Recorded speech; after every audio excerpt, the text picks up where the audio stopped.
I've only had a chance to meet, I think, this half of the room so far, so about a minute about myself so you know why there's a new guy here. My name is Jeremy Wardell. I am an oceanographer at Goddard Space Flight Center, which is the NASA facility in Maryland. My group, which is the Ocean Biology Processing Group, is responsible for all of the satellite ocean color data that NASA produces. So we have touched CWIFs, MODIS, MARIS, some of the European ones, but this is our #1 priority. We are also the home of CBAS, which is the Permanent Data Archive for any data funded by Paula Bontempi. So if you're so fortunate to get some NASA funding and you are out in the field, you will interact with our group, and also the HPLC data that was processed come out of our group as well. So at the 5,000-foot level, the two things we spend most of our time dealing with are the calibration and validation of these satellite instruments, which we'll touch on briefly on Thursday, and with atmospheric correction. And so this is the introduction for this class, ongoing from the top of the atmosphere all the way down to the sea surface, where you can actually start doing the studies that you may be interested in oceanographically. So tell me to slow down or stop if there are terms or acronyms that you don't understand. I built this with the assumption that Kurt had pretty much got, and Ken had gotten through a lot of the units, the terminology, all the way to the top of atmosphere and data processing levels so far.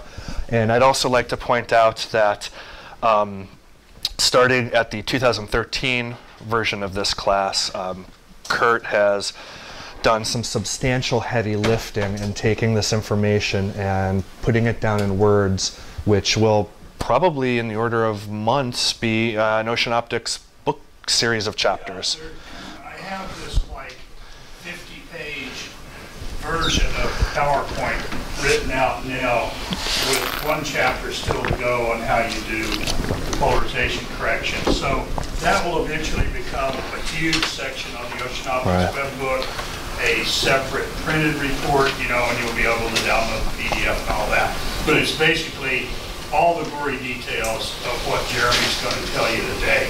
And that came out of this lecture 2 years ago when at the end of the lecture there were all these things I didn't understand. So Jeremy said, well, then go figure it out and write it up. So that's what happened. Because the lecture was perfect. Anyway, yeah, so this should be out within, you know, certainly this year, because it's basically done now, and then it'll have to get approved by NASA and all that, but, you know. NASA doesn't proofread stuff Kurt writes. Kurt writes excellent stuff. So knowing that this is being videotaped, that there is a fairly comprehensive, a substantially comprehensive document going to be put on the street soon, and that, as Mary Jane likes to say in the first day of class, drinking from a fire hose. There's a lot of information here, so I would just sit back, let it wash over you in a good way. The intent is really to give you a broad brush feeling for all of the different moving parts here, and not to do a doom and gloom, glasses half empty kind of talk, but to point out that if you're going to be a user of this data, then there are a number of assumptions that go into it, and there's a lot of field data that go into it too. So it's not just theoretical radiative transfer sitting at the top of the mountain. We know what the aerosols are going to be that we need to pull out. It is a little, let's just say you'll get a sense for how the sausage is really being made, and there are a lot of other moving parts that you may not have been aware of. So with that, we'll get started. Just to warn you, we may take a break about 45 minutes from now so everybody can stretch their legs. We had to do that last time, so if you feel yourself getting towards the end of your focus, just raise your hand, we'll take the break then. All right, so we as oceanographers desire abundances. We want to know how much of things there are in the field, to understand how that ecosystem is responding to a changing climate. Now, you've been on a boat yesterday, or half of you have, and you may have noticed you didn't cover very much ground, and the weather wasn't awesome at some times of day, and you got sick, and you stopped at 2 stations. So if you want a synoptic view of the entire world, You cannot send a fleet of people on boats out there unless you want to torture them. And that's where the satellites come in. They can give you a daily synoptic coverage, or almost near daily synoptic coverage, of what's happening in the world's oceans. On far more routine scales than this. The problem is that ocean color satellites measure IOPs. They measure light. They measure the color of the ocean in UV to shortwave infrared wavelengths. They do not measure concentrations, as indicated by those brackets. The in-water constituents, as you've learned for the past 2 weeks, and their concentrations shape the inherent optical properties of the ocean, the underwater light field, which in turn shapes the color of the ocean that you're going to see from these satellites. In satellite oceanography, however, we start here and have to work backwards. And you learned a little bit more about this, I think, in some of the lectures that Colin gave you, about the inversion modeling, about the ill-posed problem of inversion modeling, of empirical algorithms that are really good for some parts of the world, but not for all. But we're not doing a forward model. We're really doing the reverse of that. We're doing an inverse problem here. So a cartoon that the CDAS group has already seen, but just to walk you through at the highest level what part of this entire process we're going to talk about today. The satellite is going to view the light coming out of the top of the atmosphere. It does not see just the ocean. It does not see just clouds. It sees the entire signal contributed by a variety of things, so that the light field is shaped by all of these things and pops back out the top of the atmosphere. So in the larger process that we're talking about, from measurement to data products on the street for use in global studies, the first step is to remove the atmosphere from the total signal so that we can get a good guess of the light field emanating out of the sea surface. That gets us to remote sensing reflectance, which I believe you've already talked about. The second step is to relate those radiometric fields from the sea surface into whatever geophysical product of interest you have. This is the step that you've already gone through in a couple of lectures about taking radiant fields and turning them into abundances or stocks. And then the last step is to spatially or temporally bin and remap all of these observations into some kind of grid that might be useful for your research. What we're going to talk about today is this step, step number 1. Terminology down here, in case you need a refresher. But again, what the satellite is measuring is the top of the atmosphere radiance, the total signal. And so this is kind of a watered down expression so that you can immediately get a sense of all of the different things that are contributing to that.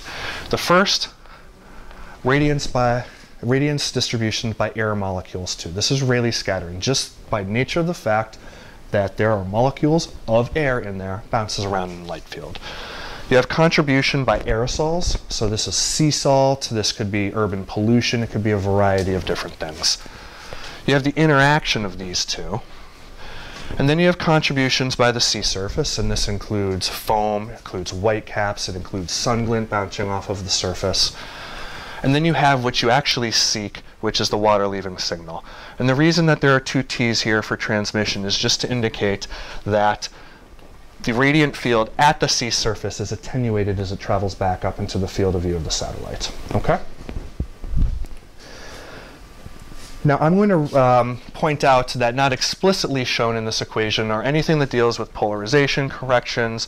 It really does, and show you sun glint, we'll touch on that later, and all of the different transmittance terms. I'm going to rearrange that equation into the form that we use for computational purposes in the operational software that we use. And that's simply because I find this one easier to talk to, but it's not intuitive, which is why I showed you the first one first. In fact, that was a suggestion made at the end of the first time we gave this lecture, which is if you look at this the first time, you can't really see all of the steps in the process. But this is a more detailed version of what is actually going on in the code itself, in the process itself. And don't go cross-eyed with it, because we are going to show this about 57 times in the lecture, and we're going to step through each of those terms sequentially. There's one more step here, and that is taking this water leaving term and calculating a remote sensing reflectance. And that is ultimately what we desire to do our research. We convert this term into chlorophyll, into inherent optical properties, into POC, DOC, you name it. All right? So you're going to see a lot of different variables there. We are going to sequentially step through the meaning and derivation of each term in this equation. And this is the table of contents for the rest of the lecture. It's just one at a time. We're going to talk about it. We'll do it at a pretty high level, but what you're going to notice are places that the field data show up. You're also going to see that we need a lot of ancillary data from other sources to do this. And what I mean by that is the satellite itself is measuring the light field.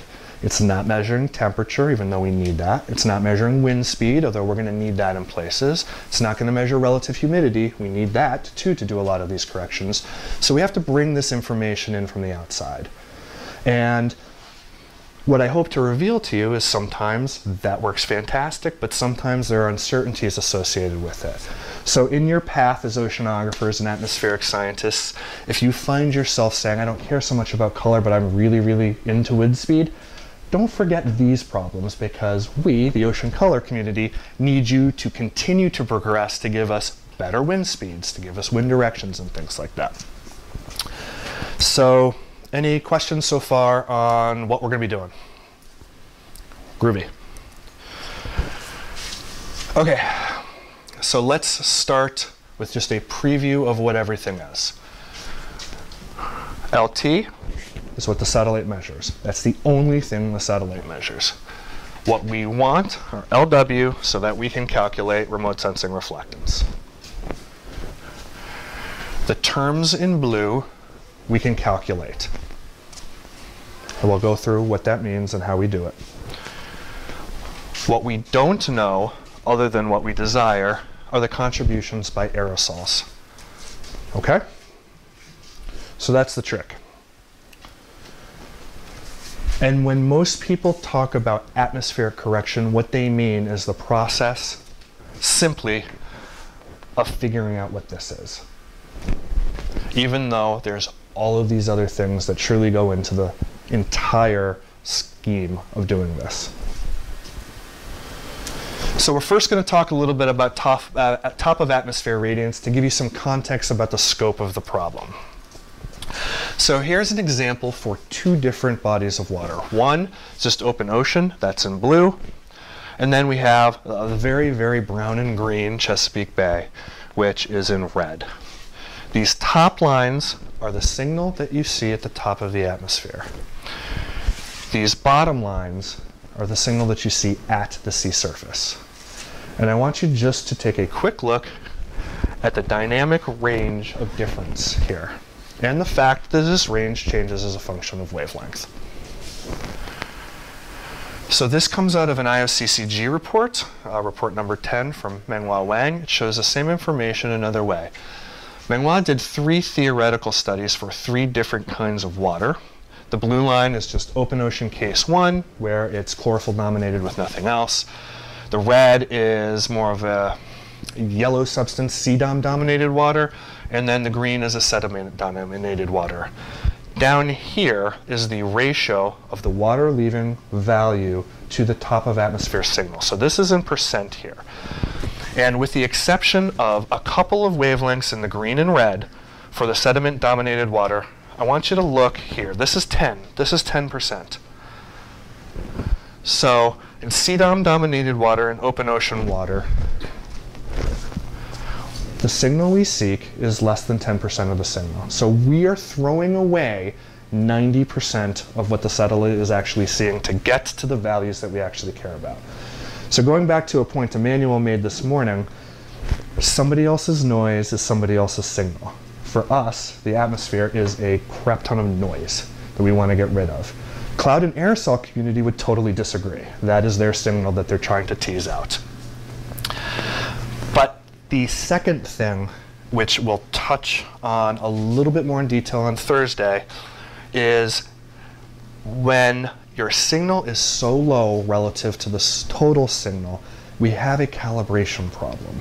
And that problem is that if we are 0.5% wrong in this 90% of the signal we're trying to identify and remove, that can relate to almost a 5% error in our water liver signal. So we have to be very, very careful about how we track the calibrations of these satellite instruments on orbit. So let's walk quickly through our known terms. FP is an instrument polarization correction factor. This is done at pre-launch. We aren't going to discuss this any further. You can get around the need to do this by putting a polarization scrambler on your instrument. So CWIFs did not have a polarization problem because it had a scrambler. The MODIS instrument, and let me pause for a second. CWIFs and MODIS, are these terms people know?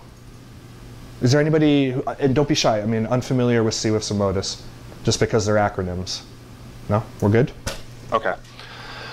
MODIS did not have a scrambler on it. It is very sensitive to polarization, which means we need to adjust for that in our signal. It's also a rotating telescope. Yep. Versus a mirror. It'd be true. The rotating mirror that we will never, ever, ever, ever, ever do again. So.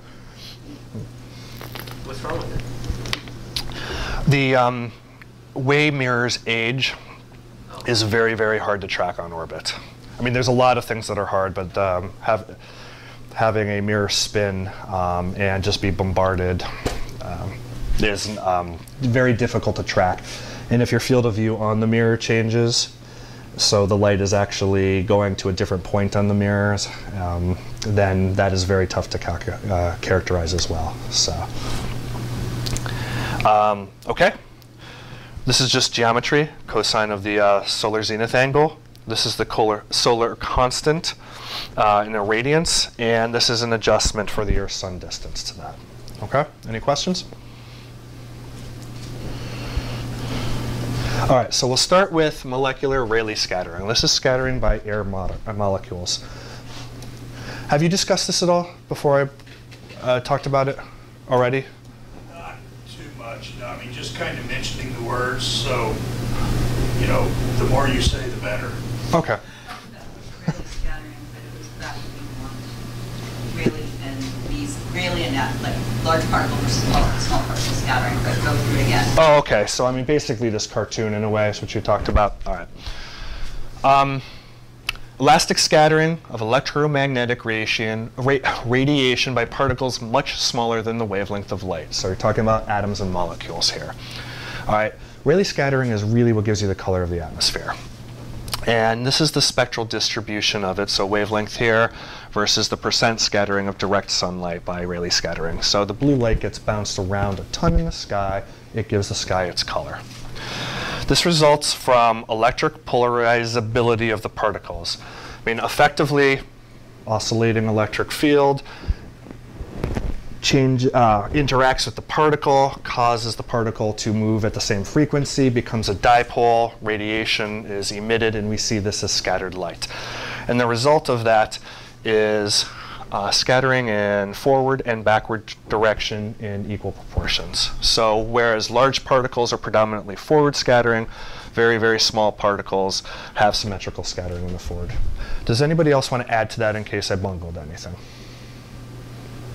No? Good enough? So the nice thing about Rayleigh scattering is that the properties are calculable to less than 0.25%. So this is one of those parts of the equation that we can solve with pretty good accuracy. That said, it's challenged by a rough reflective ocean. Back in the day, this was calculated assuming a black, non-absorbing ocean, a flat, black ocean. That's not reality. So now we have added surface roughness to it, which is changing the distribution of how light scatters. But the other thing that's important to remember is that it changes with atmospheric pressure. So think of it this way. If you're looking at a column of air, Rayleigh scattering is proportional to the number of molecules in that column of air. So if there are more or less molecules in that column of air, the Rayleigh scattering properties are going to change. And we can take guesses about the concentration of molecules in air by knowing something about atmospheric pressure. And so with polarization, Rayleigh radiances can be retrieved from pre-calculated lookup tables that require geometry as input, both the solar direction and the viewing direction, wind speed, which is a proxy for surface roughness, and atmospheric pressure to adjust the optical thickness. Okay? And this is a general map, an example map of atmospheric pressure. It appears in the IOCCG report. One of the advantages of being able to calculate this with such precision is often this is 50 to 90% of the total contribution of the signal. So we have some confidence in this value. And this just shows this graphically, where again, you're looking at the you're looking at reflectance again. This is the ratio of Rayleigh scattering to the total signal, which is on this axis from 0 to 1. So you're somewhere between 50 and 90. All right? So moving on to the next one, we'll talk about transmittances. All right? You'll notice that now there are some subscripts associated with this, where in my first just general equation, we didn't deal with that. We just pointed out that there was some attenuation from the sea surface to the top of the atmosphere. The G's stand for diffuse transmittance of gases in the direction of the sun, which is the S subscript, and the satellite. So remember, this is a two-path system. You have sunlight going through the atmosphere to the sea surface or into the atmosphere and scattered back out of the atmosphere in one direction, and then the upward direction is usually different. Okay? And that, I don't have that model anymore, but imagine two different paths. The D's are diffuse transmittance of Rayleigh and aerosol diffuse scattering, where the subscripts S and V indicate the same thing. All right? So Kurt, do you think it's worth at this point direct versus diffuse transmittance, a statement on that? Yeah. Do you want to jump in? Yeah, go right ahead. Okay, sure. So it's not explicitly shown here, but we often separate diffuse and direct transmittance into two components. Direct is meant to imply if there is a singular beam of light that is getting attenuated and there are no contributions into that path, then it is just the transmittance of that singular beam of light. Diffuse is more that as you go along that path, there are other sources that are putting other kinds of photons and light into that path. At its most fundamental level. Basically the difference in beam C and KD. Oh, there you go. Okay. So when direct transmittance gets used here is if there's this one path, let's say we're going to look at the sea surface reflectance, specular reflectance. There's one path from the sun that will come down to some particular point on the ocean, and one path that's going to go up to your satellite. So that's anything that's lost out of this path here and over here is not going to reflect into the satellite. It's just one particular path, particular path. So that's when you use this direct, what do we call it?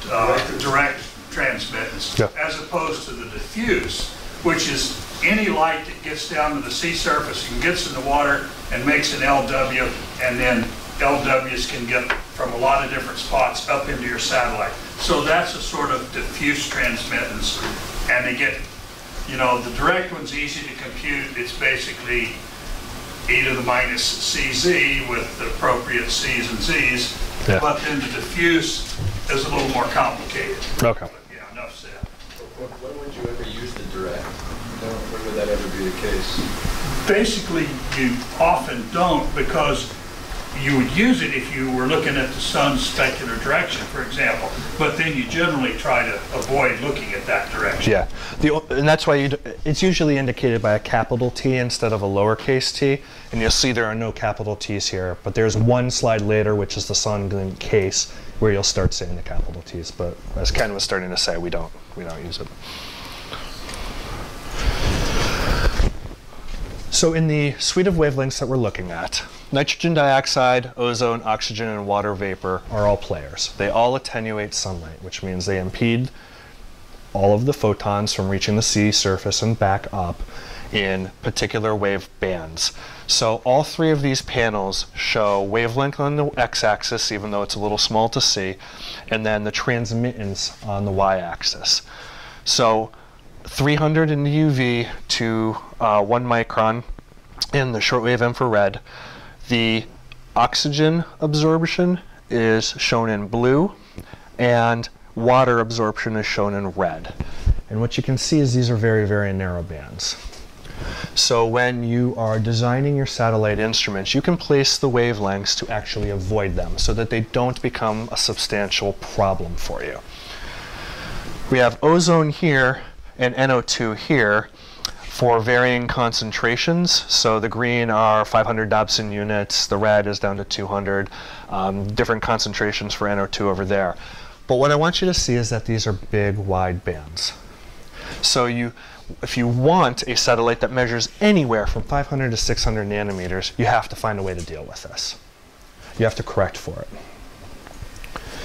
Now they present two unique problems.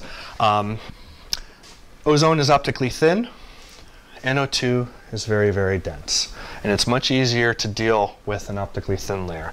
So to explain what I mean by that, let's look at these bottom two plots where you have density of ozone and NO2 on the x-axis, and you have height above the sea surface in kilometers on the y-axis. And the different curves just represent the different concentrations for, in this case, it's for different latitudinal bands. In this case, it is for, I think the same thing, different latitudinal bands as well. But look at the difference in the magnitude of the x-axis. We're dealing with concentrations that are very, very small here, 10 to the minus first, relative to 10 to the 7th, 10 to the 8th, 10 to the 9th, and so forth. So when we're saying that ozone is optically thin, its density isn't all that substantial. And as you get down towards the sea surface, it's not a dominating value relative to the whole profile. In contrast to that, NO2 rises rapidly as you get towards the sea surface, and its concentration is very, very substantial. How do you convert between those two units? Atmospheric centimeters per kilometer to molecules per cubic centimeter. I don't really care. I don't know. I don't really care, but Yeah. when you go and compare 10 to 7 to that, It was a teaching tool with a little less precision than would be desirable. Yes, Carl? But you also need to have some sort of optical efficiency as sign, because although ozone is optically thin, it's really important in the UV. In the UV, it is not optically thin. Right. It's actually really important. Right. So I think having assigning an optical efficiency per wavelength is probably a little more. We have those in lookup tables. Yeah. So that's getting to the next point. That we're going to step through the ozone example. The NO2 example is far more complicated because of its density. Despite the units, it is a more difficult problem to solve. The ozone one is, I don't want to say straightforward, but it's very relatable to some problems that you've already encountered in dealing with the in-water optical data. Nevertheless, we need some ancillary information about these concentrations, about what's actually present at the time of the satellite observation. So we require more ancillary data. We get NO2 from a satellite called Skiamaki. That's our predominant source, although you can also get it elsewhere. And we get ozone from the OMI satellite, or from the TOM satellite. And we get water vapor from NCEP, which is an assimilated model produced by NOAA. An example we'll show in a couple of slides is that even though these data sets are readily available, you'll notice that I added a couple of different sources for each different parameter. And one of the problems that we face is that each source is slightly different than its partner source somewhere else. Yes? How close do they have to be in terms of spatial and temporal resolution to the different sensors you're trying to match? In a perfect world, they would be identical. And in fact, that's kind of the plea to the younger generation to get better models with higher temporal and spatial resolution. So that's not practical right now. So in standard processing, the short answer is we do the best we can with what's available. And NSEP and OMI data are usually available within 6 to 12 hours of the other satellite measurement. NO2 can be from these satellites, but all of this is complicated by the fact that just because you have a satellite up there measuring it, it doesn't see every pixel of every ocean body of water every day. And so there are always gaps, and we can't suffer gaps in ancillary data, so they tend to be interpolated, or they tend to be massaged by climatologies or put into other kinds of models here. So it's a good question that I'm answering in a longer way intentionally to point out that if you could, in a perfect world, design your satellite observatory, you would be measuring all of these things in a constant viewing geometry all of the time. But you can't do that for a lot of engineering reasons. So. You said that, But the other thing is that the scales of how these things change vary regionally. So there are parts of the world where if it happens to be 12 hours difference, it's not a big deal. But there are parts of the world, so open ocean NO2 isn't changing substantially. Eastern seaboard, it is. given that you said that 0.5% error in your atmospheric correction could translate to like a 5% Yeah. error in your LW, this seems to be like A source of, huge. yeah. Now, as we'll talk about on Thursday, and as Ken, I believe, already talked about, there is a vicarious calibration step. So when Ken talked about MOBI, and you can get rid of some of that uncertainty in a way through that process. But that is a singular correction applied for all time. So if there are temporal drifts in any of this kind of information, it's not accounted for in that. Yeah. If you look at the sources, like the ozone source that's really important for the atmospheric correction stuff, at the top of the atmosphere, as you say, Yeah. is determined by photochemistry and a lot of processes that are fairly regular and spread out. So it's not something that's going to change a lot day to day Yeah. in that scene. And nitrous oxide is more anthropogenic, right? That Yeah. And that's the one that you need more data. Is probably the harder one to deal with, but it's also not a huge absorber. It's in the blue. Yeah. So it becomes a bigger NO2 absorbs in blue in a lot of places, and so this becomes a more substantial problem, not for our typical band ratio algorithms, but as Colin was mentioning, some of the algorithms that are starting to take 400 nanometers into account into UV wavelengths. So it is a growing problem. And Maria Georgi's done some interesting work that shows if the concentration is high enough, you can bias your signal by on the order of 30%. So it's not, again, that's atypical and regional. If you're in New York Bight, you probably have a problem, but if you're in Bermuda, this isn't really the same kind of issue. So the way these, in general, corrections are applied is to search for the optical thickness. We have what Colin was talking about stored in a lookup table, which is effectively the optical efficiency. We need the concentration. Okay, so we know basically the shape of how ozone absorbs, but we need to know how much is there, and the product of the two gets you towards the optical thickness. So the way this is done in practice to get to a transmittance then is through this equation, which I will walk through in a KD form in the next slide in case it seems a little bit weird.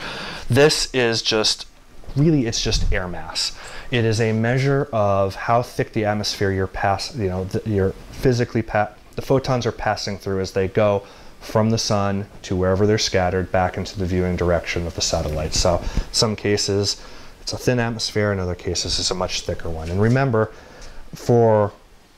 to get the swath width you care about in a satellite, however you're doing it, kind of think of it like this. When you're pointing a flashlight at the ground, you have a nice focused beam with a small pixel and only a little bit of distance, but as you're looping around to get to a swath and you're pointing off to the sides here and there, not only are you stretching your footprint, but you're also stretching the path of the beam to the floor too.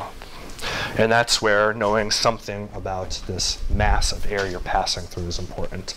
So this is an example ozone map. You can see the latitudinal dependence. And I put this in largely for me because what I've noticed is that mathematically a lot of the radiative transfer in the atmosphere and in the ocean is identical, but the variables change. Meaning we talk about irradiance in E, atmospheric scientists talk about it in I. So sometimes I try to transfer this terminology from the atmosphere to the ocean. So think of it like this. You know, you've already talked about a profiling instrument going through the water to get to a KD, right? And this is the expression for that. If you just start rearranging that and you assume that the diffuse attenuation and the thickness of the layer you're passing through can be rewritten as that, where this is the thickness of the layer you're passing through, and you move everything over, you bring this to the other side, you have the ratio here, it's transmittance. You're basically talking about the same thing. So this transmission of gases in a fundamental level is no different than putting your radiometer through the water and watching how light attenuates. It's just that it's a different absorbing medium for the photons. Okay? And a quick word about ancillary data, because I mentioned briefly previously that we often have to rely on multiple sources depending on their availability. This is a time series plot of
We're having a technological issue, so you got a few more minutes.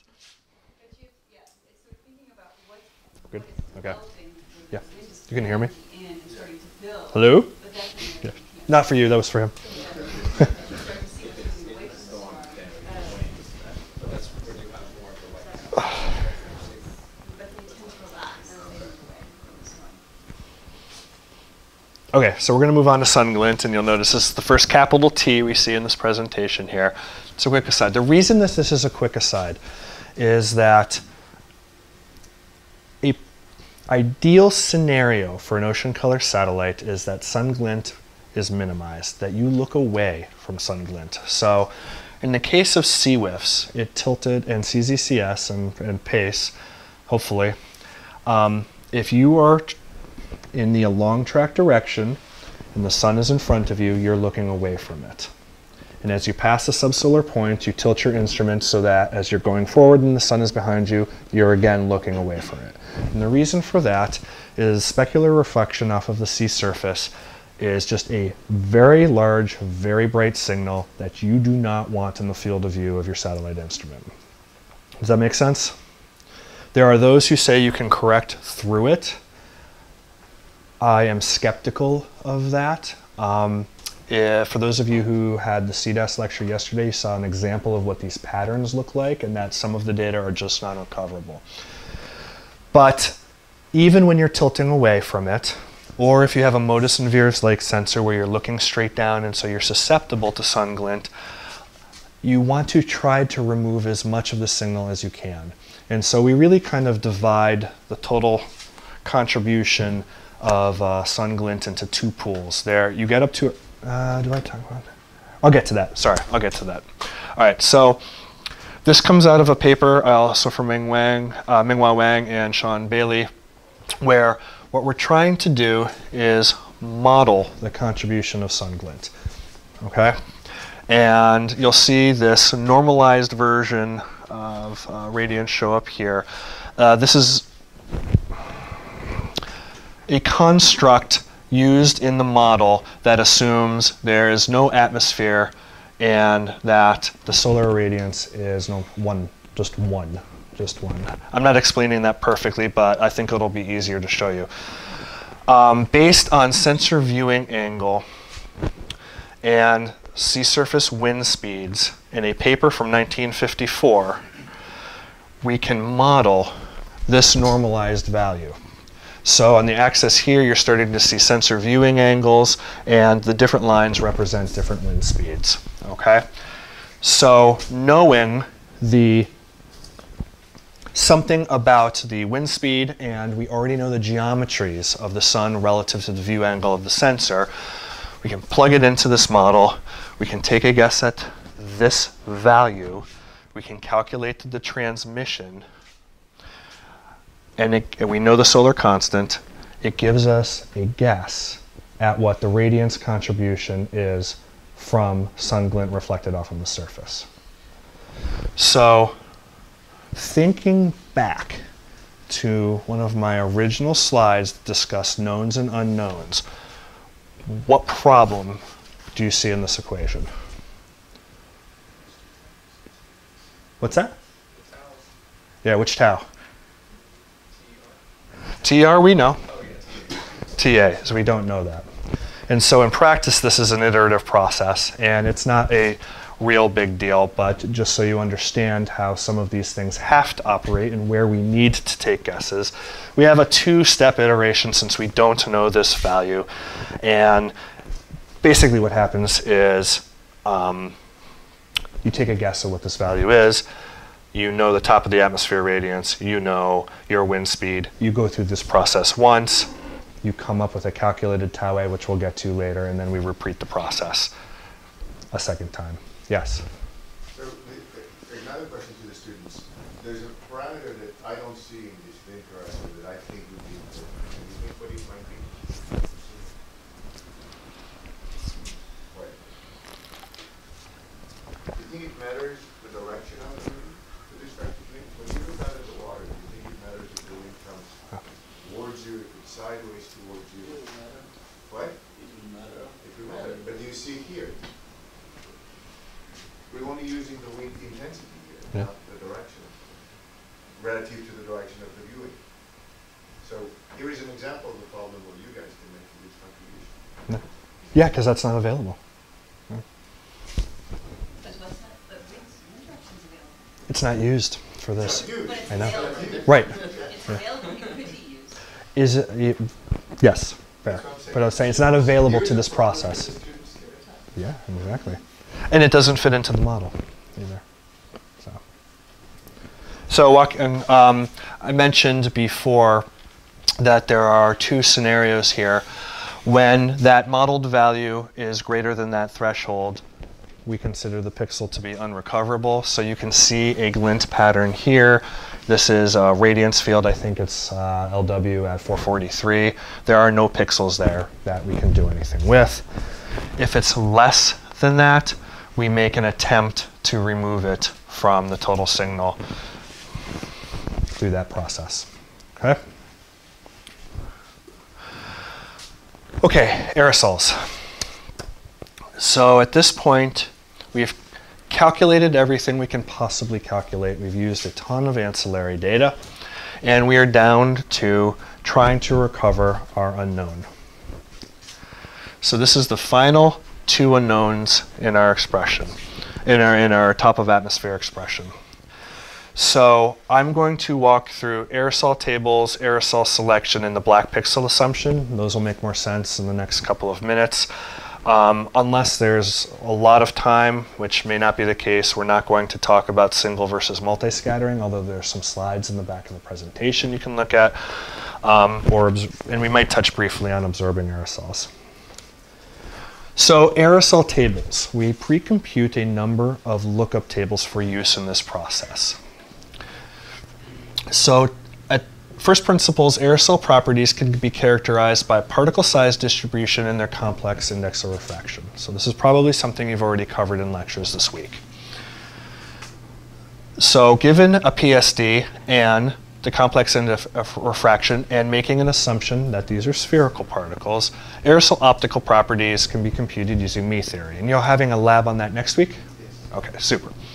And the properties that we care about are the scattering phase function, the single scattering albedo, and an extinction coefficient, which is effectively beam attenuation. You have covered all of these terms so far in the class, yes? All right.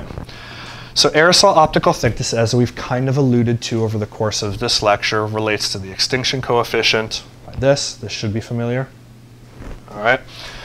So these tables are generated for various particle size distributions and indices of refraction.